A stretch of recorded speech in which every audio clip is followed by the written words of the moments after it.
হযরত আবু হুরায়রা রাদিয়াল্লাহু বলেন, কয়েকজন সাহাবা রাদিয়াল্লাহু নবী করিম সাল্লাল্লাহু আলাইহি সাল্লামের খেদমতে হাজির হইয়া আরজ করিলেন, আমাদের অন্তরে এমন কিছু কল্পনা আসে যাহা মুখে উচ্চারণ করা আমরা অত্যন্ত খারাপ মনে করি।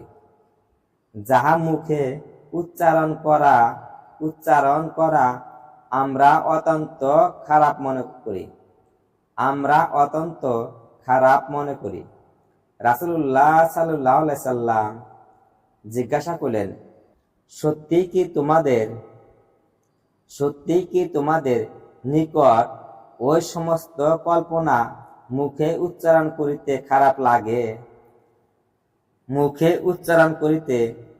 লাগে? সাহাবা রাদিয়াল্লাহু আরজ করিলেন, জি হ্যাঁ। তিনি ইরশাদ করিলেন, ইহাই তো ঈমান। অর্থাৎ যখন এই সকল চিন্তা ও কল্পনা তোমাদেরকে এত অস্থির করিয়া তোলে যে ওইগুলিকে বিশ্বাস করা তো দূরের কথা, মৌখিক উচ্চারণও তোমাদের নিকট অপছন্দনীয়।